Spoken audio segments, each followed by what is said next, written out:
Good afternoon, everyone. Welcome, welcome, welcome. My name is Jackie Bouvier, and I serve as the president of the Denver chapter of Prospanica.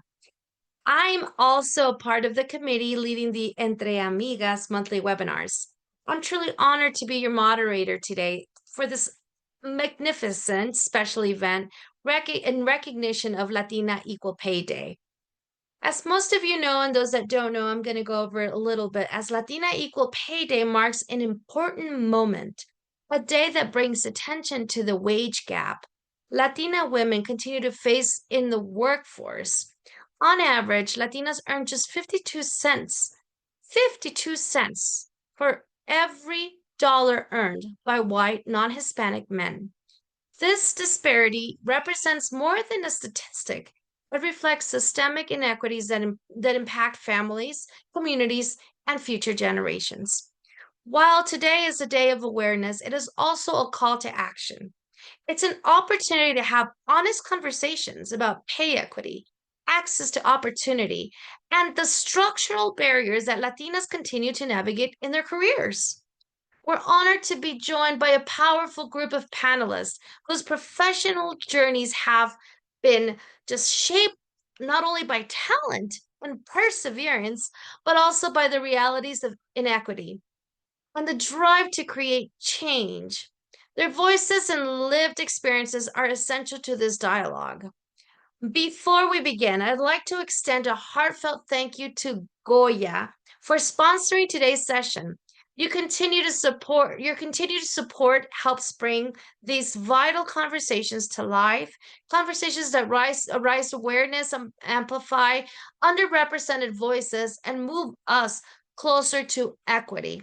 Today, we'll explore how we can advocate for ourselves and one another, and how we can build workplaces that recognize the full value of leadership and the potential of Latinas across every industry. Let's engage. Let's come together and let's engage in this critical conversation and recommit ourselves to advancing equity.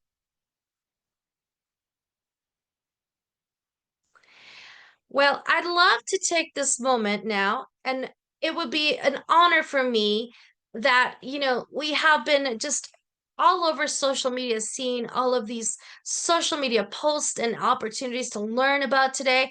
But what better way than to learn from amazing panelists? So I am honored to introduce our next panelist today. And with that, it is my honor to introduce to you Arelis Aguilar, Elisa Charters, and Jen Pratt. I'm going to give you an opportunity. Each one will have an opportunity to introduce themselves, tell us a little bit more about themselves, and share with us who they are so that we can dive in and listen to their experiences and what they have to offer on today's day. Bienvenidas a todas. Welcome. Arelis, I'd love to introduce you to all of our audience. Thank you, Jackie.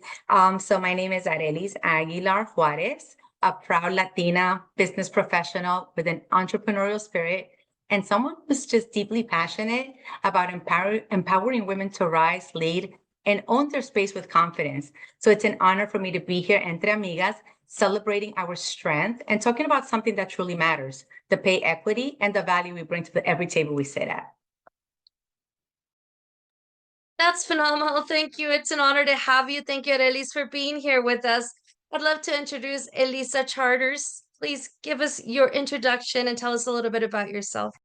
Thank you so much, Jackie, and thank you, Prospanica National. It's an honor to be here, and how great that Goya is sponsoring this chat that we're having today. So my name's Elisa. I am the founder of Juegos AI Lab, and we are developing multiple innovations which are focused on social scheduling and an agentic AI model. And so our overall mission is to address the epidemic of loneliness and trying to get people better connected in person. I'm also the founder of Latina Surge National, and we have a lean-in network, which was founded 10 years ago. It's our 10-year anniversary this year, so it's an exciting time. And we have been advocates about equal pay and closing the pay gap since 2016. It's just that's phenomenal. What an honor to have you here. And wow, so much that you've been doing. I can't wait to hear all about everything else. And then we're going to dive in just a bit. But for now, we're going to welcome Jen Pratt. Jen, welcome. Please introduce yourself. Hello, welcome. I'm Jen Pratt. I am a marketing technology manager for State Farm. So I kind of have, straddled in between marketing and the tech world. And, just this topic has really been held dear to my heart, being a woman in technology, not just a woman, but a Latina woman. And just helping educate, women, um, you know, women in my area to be wage transparent and just advocate for themselves. So I'm just super excited to talk about this topic. I've been working in this space for almost 15 years. My specialty is the Salesforce platform, but I work with a multitude of different technology platforms and just really excited to be here. Thank you. I'm very excited to hear and to have this chat and to just get to have an opportunity to listen to everyone. What a tremendous panel. Thank you for all those amazing, amazing introductions. I'm truly looking forward to spending the next hour with this incredible group. And as you all are out there, they are trailblazers. They're amazing women, and each of whom is making a meaningful impact in their respective fields and paving the way for a more inclusive and equitable future. Let's kick things off and let's ask the first question. What does Latina Equal Pay Day personally mean to you? And why is this conversation more critical now more than ever? And I'll go ahead and have you start from where we started, and each one can answer the question from Arelis, then Alyssa, and Jen Pratt. Okay.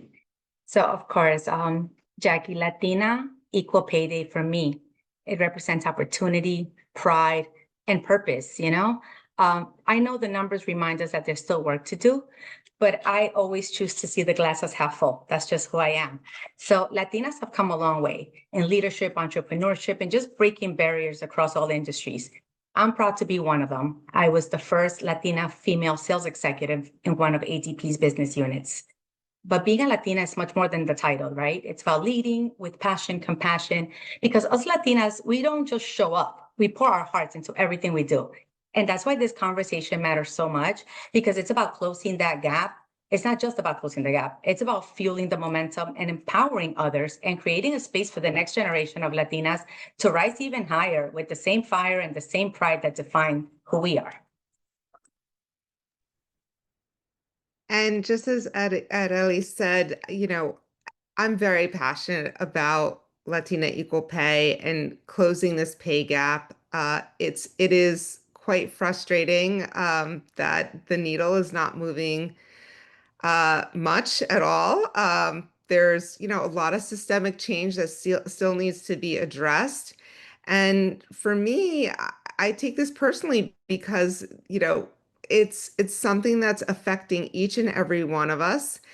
And 1 in 3 Americans don't even know what equal pay means. And I think it's really important, this conversation's more critical than ever, especially in this conversation we're having today, because we are educating others. We're bringing attention to the issues and so that they can understand not just what it's about and that there's huge disparity, but that there's a way to address it. There's ways to self-empower around this. And that's why I think it's really critical to talk about this today.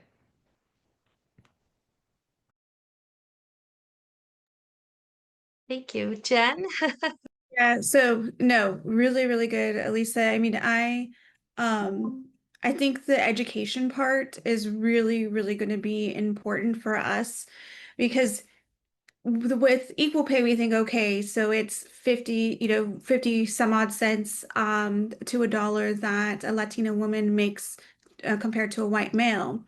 But when you think about the the the big picture, it takes us that much longer for that year to catch up. And every year we are behind, and we aren't able to build that same generational wealth that other ethnicities and other demographics would be able to.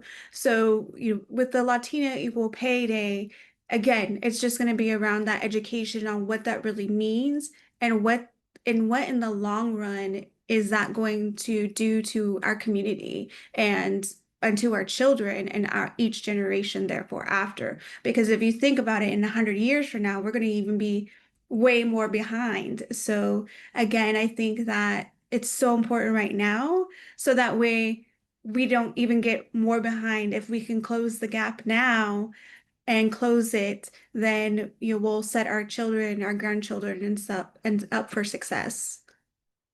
I agree with all of you 100%. And I think it's about having that seat at the table and doing what you all are doing, is leading with excellence, standing strong, getting to those places that we need to be and represent other Latinas. So thank you all for doing that and for being those, we often hear of a gatekeeper and it always feels like they're, a negative connotation, but really I always think of it as holding keys to let others in, right? And I feel like that's an opportunity that you guys are giving a lot of other people, a lot of other Latinas, to be able to, to be able to have that opportunity to be self-empowered, the education needed, and even more importantly, to close the gap, which is really what we want to do. And so with that said, I really love the building that generational wealth is important as well too, but we need to get to that point. And so many Latinas are raised with values like humility and gratitude, which can sometimes make self-advocacy feel uncomfortable. So you all balanced honoring those values, right? While still demanding what you deserve. So if you can teach us a little bit about that now that you have those keys and you're in that position, that would be great. And I'm going to start the other way around. So I'm going to start with Jen and then end with Arelis. So Jen, can you help us understand how you do that? Yeah, so for this, it's all about balancing self-promotion and then self-advocacy. So keeping those separate and not think of them as together. So that way I'm able to advocate for fair pay and recognition, and just knowing that it's not the special treatment. I am asking to align my contributions to my compensation. And so once I started seeing it that way, I started feeling more comfortable. I started feeling more empowered, and just remembering that those two things are two separate, two separate. But yeah. I like that. I think that's great. Self-promotion and advocacy, and that gives us a good uh, two ground tool opportunities to use. Thank you so much. Alyssa? It's always interesting to me because Latinas are either not speaking up enough or they're too passionate. And we never seem to find the happy medium. And so, culturally, many of us have been taught in certain ways, directly and indirectly, don't speak until you're spoken to. And, there are other Latina madres that say, you need to speak up. You need to fight for your independence. You need to, really get out there. And we get these mixed signals. And sometimes it can be confusing as to what we should do when we find ourselves in a corporate setting. And I think the first thing, again, is education, like educating ourselves or learning about executive presence, how to approach subject areas, what's the best strategies, always having plan A, B, and C, because you might be advocating for yourself for more money, but what if they say, well, there's no money in the budget? Well, you have to have plan B to say, well, okay, then I've been wanting to perhaps furthering my education, will the company pay for me to start working on my master's degree? And if they can't do that, well, what's plan C? Well, can I have more vacation days because I want to start investing my time in some of financial investing or something like that. We always have to have these plans of action, but delivering those options, we need to practice them. We need to be comfortable with them. We need to understand how to communicate them. The other thing I would add is that we need others to advocate for us. And when, we've looked at research in the past, and a lot of times when we're in a conference room or a conference call and a team is giving ideas on how to drive business, we may, give some ideas and they fall on deaf ears. So we try again, fall on deaf ears again, and then we try again, and somebody else in the group winds up saying something that we suggested in a different way, and everybody's applauding that great idea that was the idea that we initiated, and we put that thought on the table. It's really important that if our manager's in the room, that we pull that manager aside and say to our manager, that I said these things and it's important to be recognized. It's important for you to circle back and say, hey, it's great that Elisa brought up this point and look at where we are now. Because at the end of the day, that recognition is so important for that stepping stone. Because if you're recognized, you're then selected for maybe the next project or the next promotion. It's really important to be recognized. So we absolutely have to understand that executive presence and how to communicate those instances where we should be recognized. Thank you for saying that. I appreciate it. I have been in meetings where I say something and it's crickets. Then the gentleman next to me repeats the whole entire thing in a different way. And it's like, oh, yeah, just like so and so said. And da da da. I'm looking around like, is this for real? So so that advice of pulling the person to the side and explaining and seeing it more like advocating for yourself as opposed to feeling guilty for doing that or wrong or what if I'm doing chismosa style. I appreciate that because I struggle with that, and I'm sure other people out there do too. So that executive presence piece is very valuable. I truly appreciate your advice. Arelis, would you like to share a little bit with us too? Yeah, of course. So, to back up everything Alyssa said and Jackie said, I think a lot of us Latinas are raised with humility and gratitude, right? It's like in our DNA, and it makes it uncomfortable, right? To have those conversations. But I think it's important that we voice it and say it because it's just if we don't, I feel like it takes away from those values that we were raised with, and speaking up, it like honors that. Humility doesn't mean we have to stay quiet. I think we can still lead with grace while speaking up. And honestly, there's been times when I've thought like exactly what you ladies are saying. If I'm not being recognized, why should I keep giving it my all? But I had to like shift that mindset because it doesn't serve us. The truth is that when we show up empowered and we deliver better than anyone else, our work will speak volumes, right? So we need to give that work a voice. So the reality is that we know that Latinas make a fraction of what that white non-Hispanic man makes. And we hold only just 1% of C-suite positions. So we have to continue advocating so we can put ourselves in a better place. It's not about ego, it's about equity. And having the conversation doesn't have to be confrontational. And if there's no room in the budget, et cetera, we need to be able to just let them know based on the results and the market standards. I think we need to discuss how my how my voice or what I do impacts the organization. We got to keep it factual. And that way we're creating space for the Latinas coming behind us. I think it's super important that we just continue to voice that. I love that, Arelis, and I think you bring up a good point because most of the time we don't get to what kind of holds us back at times is, yeah, everything everyone's mentioned, but then not having a plan for our future, right? So we're not certain of where we're going next. but we just know that we want to go next to the next step, but we're not certain how that step looks or how our plan looks, right, for our future.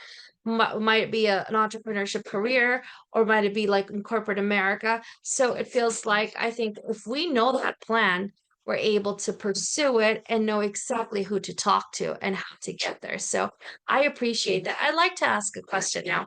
We're seeing more professionals, especially Latinas, outsourcing support and building their own practices or businesses, largely because they're no longer waiting for change in how they're compensated. What does this trend say about the pace of progress towards pay equity, and how would or how should organizations respond if they want to retain this talent? I'm going to start and now with Alyssa, and then I will go with Arelis, and then It is so true. Latinas are the biggest demographic that are starting their own businesses as entrepreneurs. It's just exploding in terms of how we are mobilizing ourselves. Again, self-empowering, because if we don't view a positive um, financial future for ourselves working for a company, we'll try switching companies. And then if it happens again, then, we start to lose trust in the system. And I think a lot of Latinos start thinking about, how can I self-empower and how can I make a better financial future for myself? So we are absolutely seeing this transition. I serve the statewide Hispanic Chamber of Commerce of New Jersey. And it's incredible. Our Latina entrepreneurship and training program is just exploding. And most of my colleagues, they formerly worked for a corporation. I formerly worked for a corporation, and I now have my own business. I've had two businesses, successful businesses. And it was very important to get that training, work at those institutions. They taught me a lot. I would have loved to have stayed, and maybe others would have too. But if we are not feeling like we're part of the fabric of that institution, um, it becomes challenging. And so, what would I say about retention? Retention is it's HR is an expensive business. If you lose your employees, you just don't lose an employee. You lose institutional knowledge. You lose years of experience. You lose a lot of funding because you have to put funding towards finding someone else. The onboarding process is expensive. Interviewing people is expensive. So it's really in a company's best interest to understand what the needs are of not just a Latina working at the firm, but all of their employees. And I would highly suggest that there's frequent surveying of, how are people feeling? Is this a place of inclusion? Is it a place where someone feels like they can contribute and they feel valued and they feel good about the work they're doing? They believe in the mission and the vision. Um, I think those are all really important aspects to retention. I think that's great. And, of those, more than 2 million are Latina owned businesses, opening businesses, right? And being up at the front and doing this to have those type of opportunities and the flexibility needed, which is how I became an entrepreneur as well. Thank you for sharing that. I'm going to hand it over to Arelis. Yes, so definitely Latinas are no longer waiting for the change, right? They create it. We go and we create that change. We make it what we want it to be. And the truth is, progress on pay equity is just way too slow. So many have decided to build the table instead of waiting for a seat at someone else's. So Latina entrepreneurship, I'm sorry, has grown tremendously. Like Alyssa said, businesses owned by Latinas are nearly 90% since 2007. And collectively, Latinas are contributing $1.3 trillion to the US economy. And that's not just a statistic, that's power. So this should be both a wake-up call and an opportunity for organizations. At ATP, I see it all the time. Being on the side of what I do with onboarding and HR and just helping companies structure that, it's a very expensive process. So it's in their best interest to retain that talent instead of letting it walk out the door. If companies want to retain it, they need to really move from just talking about it to just make it happen. They need to find a way to make fair pay and mentorship and just accountability for these innovators to not keep walking out the door and just keep them. And it's not, and we don't leave because we're disengaged. People leave because they're just too driven to wait, and the change is just not happening fast enough. I love that. Too driven to just change and continue to grow. And if it's not happening fast enough, it can be something that can hurt, create even some sort of mental health, and it's not something good for the human mind, I believe, right? So I like that, Alice. Thanks for sharing that. Jen? Yeah, so I mean, honestly, I think this trend, it just really says a lot about where we are right now. So with all of us, Latinas, we just aren't waiting for permission. We're building our own tables because the corporate ones haven't caught up with us. I mean, I work in the corporate world as well, but to feed that that entrepreneur and the pay gap, I have to also do consulting on the side. So it's just, we shouldn't have to. We should be able to be equals. So it just shows also just how resilient and just how entrepreneurial our community is. But that also comes from the frustration, like I said. We realize that there's not like that we're waiting for a change, but it's going to cost us time and money. Like, I want to make what my counterpart is making, but I don't have time to wait for HR or for them to catch up. I have to go out and find my own way. So, I think the thing is that, the hope is that companies see that us talented women are leaving or starting our own businesses and consulting practices, and that it's not just because, you know, we need to. I mean, it's just it or ambition. It's not just because you want that. It's the feedback that if you won't close the gap, I will build my own lane. I will build my and pave my own pathway.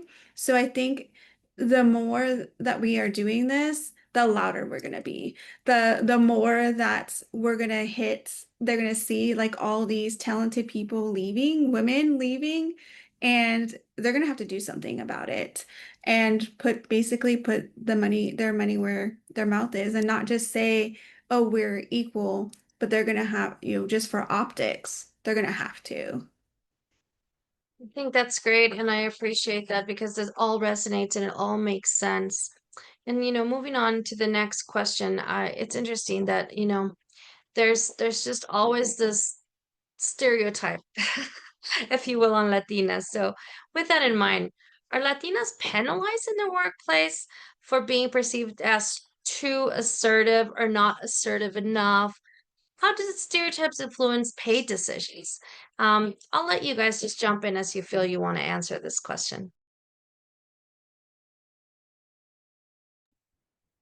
I would say this is a very interesting question in the sense that every sector has a different culture.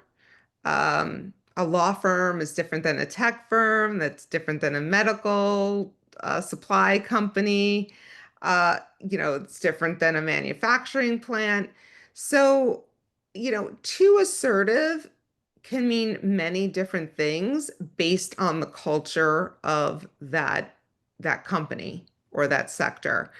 And not being assertive enough is the same way. So this is sort of a very dynamic situation, and we have to be dynamic and understand what that culture is. What we have to be emotionally intelligent, culturally intelligent, understand the language that they use, and I'm talking about like corporate language, and at the end of the day, I would say everyone should be as assertive as they can be and align that with metrics. Because whether you're too loud, too happy, too ostentatious, too colorfully dressed, like whatever the too much is, as long as your metrics are far surpassing everyone else's, keep being assertive because no one can take that away from you. And if that's not the right company culture for you, you will find another company culture that will appreciate the metrics you bring to the table. And again, those metrics follow you everywhere. What did you do in the last job? What did you do, where you were last? What position did you do? I mean, even if you're changing the types of jobs that you're doing, if you can point to the metrics and the value add that you contributed, nobody can take that away from you. The stereotypes do exist, but I think we can diffuse them the more that we can reflect our performance and those metrics. I love that. I think that's amazing the way you just put that. And I agree with the company culture, but I also think about, I come from corporate and really because I have three toddlers out there. So I created that flexibility for myself as an entrepreneur to be there, right? But I think it's funny because I was sitting in a nonprofit board and it was a pretty conservative one. And so the thought was Jackie's too corporate. She can be too mean. And I'm like, I'm just asking you for deadline. I just want to know when is this going to be happening? Because this has been months and whatever the reason was. But I thought it was so funny that just, they wouldn't say that to male. However, I was coming across to corporate. But I think that's amazing what you said, as long as you're meeting those metrics, con que estés cumpliendo, you're doing what you're supposed to do, and that's what you were called to do, right? Your job description what you were hired to do. I think that's amazing and a great way to look at it. And as long as you're always kind and don't disrespect others with your assertiveness, at least that's what I felt like it was the way to be. But I I get it, Alyssa. So thank you so much for sharing that. Arelis, Jen, Jen, go ahead. uh just echoing what you said, Lisa, like we always say like the data doesn't lie. The data doesn't lie, the numbers don't lie. Backing up what your accomplishments are with the numbers, I mean, will help you so much. It was funny because I had supported a sales team. I've never worked in sales myself, but I think we had a conversation in a DEI conference that we were all a part of. Um, and they were like, that is one profession that Latino women are equally paid, and that is sales, because everybody gets paid the same commission. So the better, there's no colors, there's no gender. What you sell is what you make. And I never thought about it like that. And I wish all sectors were like that, especially working in tech and stuff. But you know, numbers, data don't lie. You just need to, back yourself up. I agree. I always heard of that. Like systems, processes, numbers don't lie. They don't fail. People fail, but that never fails. I agree with that. Thanks, Jen. Arelis? Yes, to back up what Jennifer said, like I feel the same way. Like I led a team in sales. So my commission was based on whatever the team or I performed in. So at that point, it's like obviously I got the role for being assertive, for building a brand for myself. But then after that, it's like Arelis is too bossy. Arelis is like this, but it's like a double standard because if there's another man leading the team, they're not getting the same thing. So you just, we need to continue being bossy and just build that, being assertive and build that credibility because the numbers don't lie, the metrics don't lie, and that credibility is what's going to take you further. Like you just got to continue striving for that because there's nothing wrong with being assertive. I love it. I love it. Sound assertive. I think that's perfect, because there's all these stereotypes. Too meek, too assertive, to this. I'm not going to say it here, but you know what word I'm thinking about. And it's like, come on. Vejeno said we're professionals, we're executives, we're completing what we're called to do, and we're always lending a helping hand to a hermana who is looking to have a seat at the table. I think that's the biggest piece, to get more of our Latinas in those positions so that they can see how amazing and powerful and talented we are, and that way they can also give us more opportunities. And I think that leads me to this other question. If there's one thing our audience should do after this session, the one thing, the one thing that can move the needle on Latina pay equity, whether it be for themselves or others, what would that be? How can we close that gap? Well, I guess in this case, move the needle. But I wish we could close the gap. In my mind, I'm thinking we got to get more of our Latinas into those positions and stop doing the crab effect where we pull them down instead of pulling them up to those positions. But what is your advice? What's that one thing that everyone out there should hear during this session that will help us move that pendulum, right? That needle over to Latina pay equity? Transparency, transparency, transparency. Like we are so afraid to talk about our, what we're making, what industry we're in, what we're making, what we're doing, and just really taking a look at where we're at with each other, as well as, asking people like, oh, what we're so afraid to ask. Like I'm even afraid to ask my counterpart, like, how much do you make? I know it's probably more than what I make, but I've never asked that question. So I think that's, just being using your voice and just not being afraid to ask. And then also mentoring. So, that's another thing is, I mentor, other young, just not just Latina women, not just Latinas, but other women in the tech space, mentor them and let them know, like, what they should be expecting at a starting salary, because I do hire for entry level. So just to know, like, this is where you should be at. This is what you should be asking for. So again, just transparency.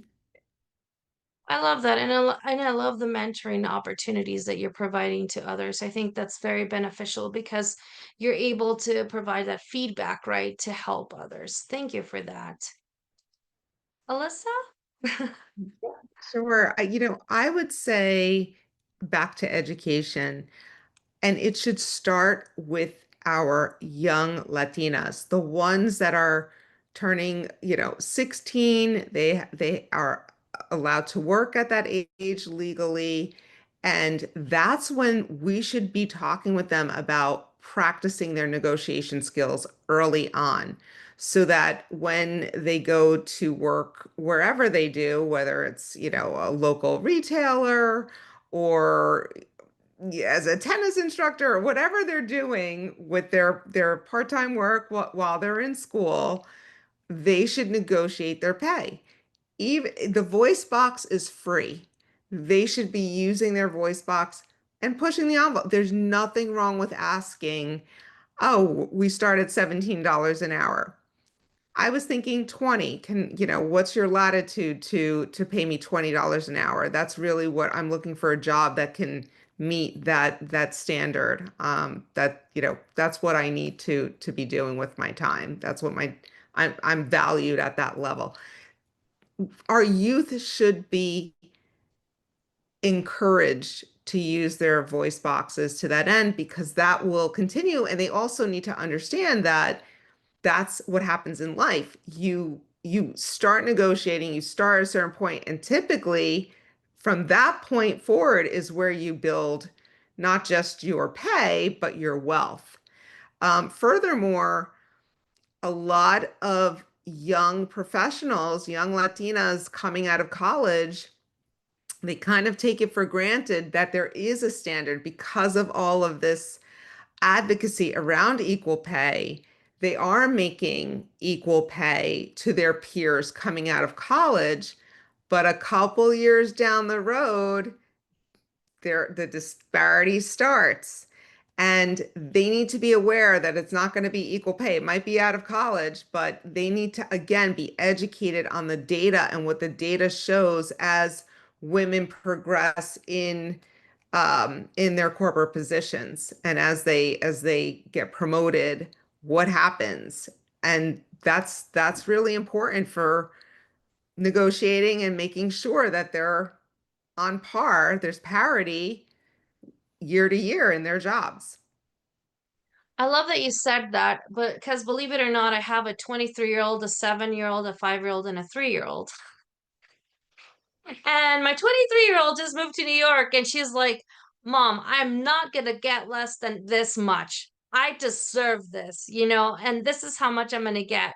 But which I love it, and she's doing her little assertive Latina thing, whatever you want to call it. But then I'm listening to you talk about down the line in that career path. So thank you for that because that brings up a good point. I don't think I thought about that with her, right?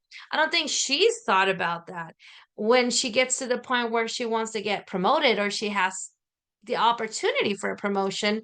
If she's even gonna see the opportunity in a way that, oh, it's just extra money, or how much are they getting, and is that even equal to what I should or what I deserve, right? So I appreciate that very much. I think that's a very powerful thing to say. It's good advice. And to all those young Latinas that are out there, I always love giving advice to the young generation because those are the ones coming right behind us, getting into those seats. And I think if they have the right education, they're going to be able to advocate the proper way and then pave the way for others. And eventually that needle continues to close. So thank you for that. Arelis. So yeah, definitely. Everything you ladies are saying is so accurate, and I feel the same way with my daughter in college, and soon, going into the corporate world and whatever she decides to do. It's not easy. So one thing I would say is know your worth, right? I think that's just for all of us. We have to know our worth. We have to claim that seat, and we have to lift other Latinas as we rise. And I think that's critical. I was able to do that for others as I was moving up. And I just think that's so important to be able to bring them up with us, because every conversation, every negotiation, every action is going to matter for Latina pay equity. And so back to the education piece and just everything we're doing, I think it's critical to continue learning, educating ourselves, and then just leave your mark on anything you do as a Latina. We just have to leave that stamp, and it will definitely make a difference. It's a slow process. It's been a slow process, but I think it will continue making an impact for the ones to come behind us. That's great. Thank you, Arelis. I want to ask you, Arelis, what's the best way to start that conversation with our boss then? How do we get that raise? So what would someone do or say, in the spirit of moving that needle? So how can we start this conversation with our boss? Well, I've had to do this. So, it's numbers don't lie. So you need to be able to know what you stand for, what your metrics are, what you've been able to contribute, and what you can continue doing in the next role or in whatever it is you're planning to do. You have to know that you also deserve that. There has to be a reason, and it's always about results. So what I personally did was break down the metrics, what I've done, what I did, where I'm at, and where I want to be, and the market standards. You have to be able to compare to something else, and just let them know that you need to make sure that what you're doing, it's going to impact. It's going to continue making an impact on the organization. I feel like unhappy employees will eventually seek to leave and do other things, and it's not beneficial for the organization that you're in. And it's not beneficial for us, just like you said before, mental health. Like, we never want to have that doubt. So I think it's just important to bring up the results, bring up the market standards, and just be able to showcase your work. And I think that's how easy the conversation, has to go. It seems harder than what it is, but when you know your value and you're able to just put it there, it's easier than you expect. You have to be calm. It has to be factual. It has to make sense for you to be able to open up that topic. Thank you. Anyone else have any advice how to approach a boss? Or if they say there's no budget for a raise right now, how do we respond to that? You Well, just Oh, go ahead, No, Jennifer. no, no. I was gonna say again, it goes back to your contribution.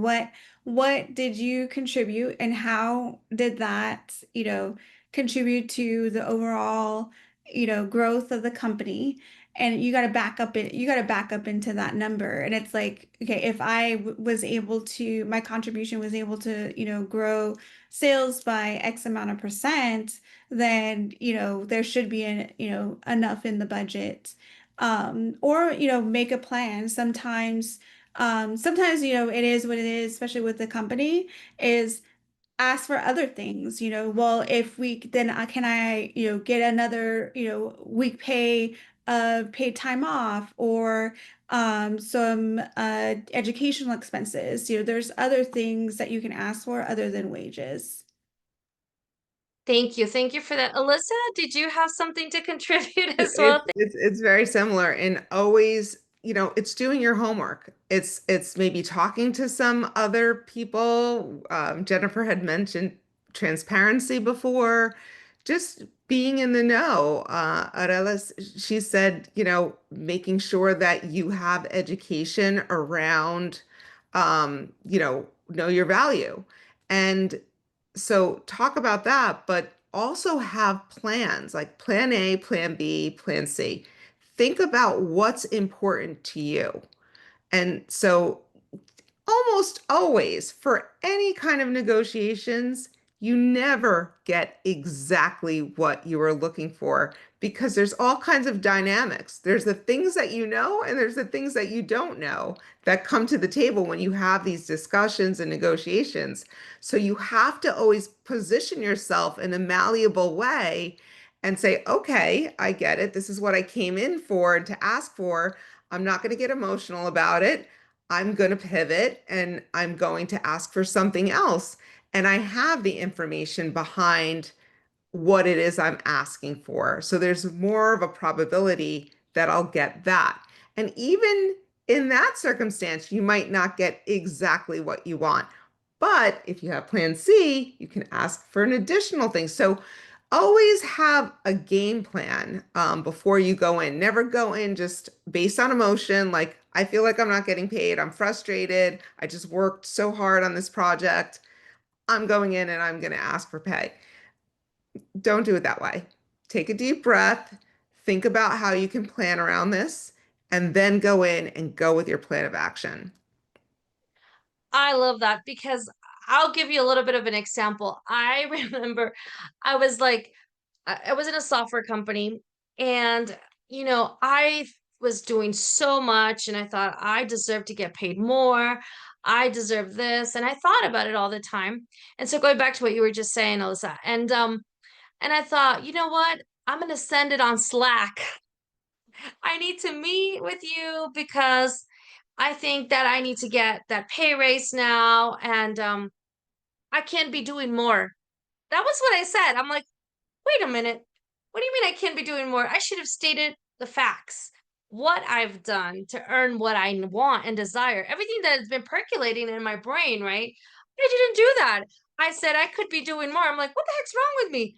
I erased it. But he saw it. So his response to it was, well, since you're not there yet, I think you should demonstrate. I'm like, oh, Jackie. But it's that fear, right? That like, oh my gosh, how do I word it? And I went through this so many times, right? Over and over in my head. And then I just bought, like destroyed it. And I'm like, ah, there we go. That it was just a few months later, I was then documenting what I was doing and providing all of this information. Then I got that raise, but I realized that it has to do with the art of how you provide that information, how you negotiate, right?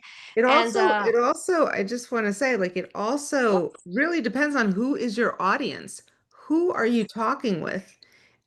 Sometimes it's about planting the seed with a decision maker. And sometimes it's about not going overboard with too much information, planting the seed, maybe circling back when you do an awesome job on something, like just checking in and saying like this is an example of like why I think I'm worth more. Um, it could be strategic. And then the other thing is sometimes you're thinking you're talking to the right person, and that's not a decision maker. It could be your manager, but sometimes you're going to even have to help your manager curate a story that benefits you so that they can talk to their manager about why their manager has to get more allocation of budget for you. So there's a number of things that you have to again do the research and really get an understanding the emotional intelligence, the cultural intelligence of the person, but also the institution, and and whatever other information you can gather about the situation holistically. I love it. And I always see it, I think of it like an internal sponsor, right? Someone that advocates for you, right? And so that's great. I think that's phenomenal to hear. And I love all of your advice because it helps other people out there so much. This is just wonderful. I'm gonna open it up to the live Q&A since we have under 10 minutes left. And I have a couple of questions here already. How often should I be asking for a raise or promotion, and how do I make my case? And anyone can jump in at this because they're not specifically providing the question for someone, but you can answer as you feel. So, how often should I be asking for a raise or promotion, and how do I make my case? Sounds Jump like in you on guys. this one. Oh, go ahead, Arelis. Yes. Sorry, yeah, I mean, I'll jump in on this. I feel like every institution has like their timing. You're gonna go through reviews, you're gonna go through, quarterlies or depending on your role, whatever annual. And at that point, most of us get like a report card, right? Meet expectations, do not meet, exceed, whatever it is. And I think you internally should know where you're at. And at that moment, when you go through those reviews, it's the right time depending on where you landed to bring that up. But come with the facts, come with the numbers, come with everything you've done, keep a record of it, know your worth. I'll go back to that. And then you're able to open up that conversation because I don't feel like anyone can come up and just say, I need a raise or I want a raise if you don't have anything to back that up. I love that. I feel like that's a very powerful thing. Because sometimes we think, oh, if I do too much and I'm not getting paid for it or compensated, I'm just gonna hold back. I told my daughter, I said, you get that job description, you do everything that's on there and more. And then you make sure you tell them everything that you're doing and with proud heart and happiness and joy, because a lot of the time, and I think that was kind of my fear with the Slack, with the software company was like, not only was I not documenting, but it was that, that you don't know how to ask because you have the fear, but at the same time, I guess in that case, I didn't ask for a raise or promotion and I couldn't do my case. I have another question here. Currently, I'm interviewing to a couple of companies. How do I counter a low ball offer without risking the job? Sometimes you just gotta walk away. If it's low, and then it also starts early in the conversation. um of I like to know right away. And if it's a recruiter that hits me up on LinkedIn and it's like, so I'm not wasting my time or your time, I need to know what the range is.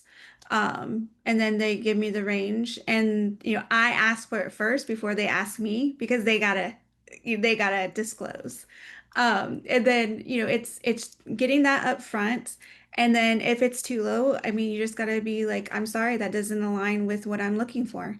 And it's kind of like when you're buying a car. If you can't afford it, then you can just walk away from the dealership. That's true. I I agree. Go ahead, completely Alyssa. agree with Jennifer. Like you can bet that whomever else is being considered for that job is negotiating for 20,000 more or 30,000 more. And they might not even have, if it's a man, there's research that shows that a man will negotiate on behalf of himself at a level that's beyond his pay grade, if you will. Whereas women negotiate based on what they know as of this moment, not where they'll be in the future. And so the statistics don't lie. That's part of the systemic problem of equal pay is that we are not speaking up. We are not challenging. There's reasons for that. Some of us have a lot of obligations, more obligations as Latinas than maybe other people do. And so obviously and hopefully we can have that latitude to negotiate, but we should always negotiate. Again, use the voice box. And if they tell you bye-bye, like that's not a company you want to work for anyway. Like if because it's not just going to be today. If you take the job in 2 years from now and you want a promotion, they're not going to respond to you. So, and I wanted to just reflect back on the last question too, about when should I ask for a raise? The reality is the onus shouldn't be on us to know when we're supposed to be asking. If you have a manager that says, I want to see, we're going to talk in 6 months from now. We're going to talk about your performance. I really want to see you excel, and I really want to see you in this training so we can get you further trained and move up the pipeline here. And in 18 months, this is where I see you're going to be at. That's the manager that's golden. Like, and if you don't have that type of manager, maybe you need to have a conversation and say, I have a friend and her manager sits down with her every 6 months, 12 months to see where she's at with performance, what the roadmap is for her career trajectory. Those are the kind of conversations you might have to propel them forward if your manager's not doing that. But if your manager is, that's a great manager. That's a great point, and that's very good. I love that. I think that's a good way to look at it. We have, well, we only have like 3 minutes. And so, but I do have a last question, so maybe one person can quickly answer it. There's a growing conversation that imposter syndrome isn't a personal failing, or I believe feeling, but a rational response to exclusionary work environments. Thinking about your own journey, can you share an experience where you felt like an outsider or were underestimated how that impacted your own self-doubt and what strategies you used to navigate those feelings and continue to advance in your career? That's a good question. And if you can answer it in a minute, that would be awesome. I can, I feel like an imposter every day of the week. I really do. It's always there. It's always been there. No matter what industry I've worked in, no matter what I've done, no matter whom I've worked with, I've always felt lesser than. And I think that's a confidence issue. And what do I do about it? I put it aside. I take that feeling, that emotion, and I just say, that's an emotion I can remove for the moment, and I'm just going to keep going forward because the more time you put into something, the closer you become to becoming an expert in it. And so it's a terrible thing that exists for so many women, many more women than most of us even imagine. We just have to plow through it and we can talk about it with others. That's a good way to get over it. But if you don't have someone to talk with about it, it's a natural feeling. I believe it's a natural feeling. It's a natural feeling that I've felt most of my life. But I've found through trial and error that if I plug ahead and just keep working at my goals, I become an expert. And then guess what? I'm no longer the imposter. So I get out of my own mind. Thank you. Thank you. That was a great response to that question. And you were all phenomenal. Thank you so much for our incredible speakers. I can hear everyone clapping. Arelis, Alyssa, and Jennifer, thank you so much for sharing such thoughtful and empowering perspectives. You're all so amazing, truly. Now I would like to turn it over to our audience and just have them hear us and see us. And I'm going to just address some of the next few items I've got. Today's discussion showcased powerful stories, as you heard, of Latinas. Not only stories, but you heard experiences, you heard advice, schools. And I think it was just powerful because it even helped me. I'm going to go back and tell my daughter all about it. And I'm going to say, tienes que escucharlo. Their experiences underscore yeah, well, the importance of visibility, equity, and leadership in our communities. Each of us has a role to play in building a more equitable future. And your presence today is a meaningful part of that effort. But this conversation doesn't end today, and it doesn't end now. So, like everyone out there listening, join us for our pre-conference sessions designed to equip you with tools and insights you need to thrive. These sessions will cover topics such as leveraging AI to build your executive brand on LinkedIn, interviewing like a pro, and job seeking with purpose by nurturing your mind while seeking opportunities. These sessions are part of our lead up to the Prospanica virtual conference on October 23rd to 24th. So mark your calendar and get ready to connect, grow, and lead. Thank you to our registration sponsor, United Health Group. Complimentary attendee registrations are offered through their generous support. And don't forget to save the date on October 15th for our upcoming webinar focused on advocacy in the workplace. It's another opportunity to deepen impact and continue pushing this important dialogue forward. Stay tuned for more details. Thank you for joining us today. Until next time, hasta luego. Gracias a todas. Súper excelente.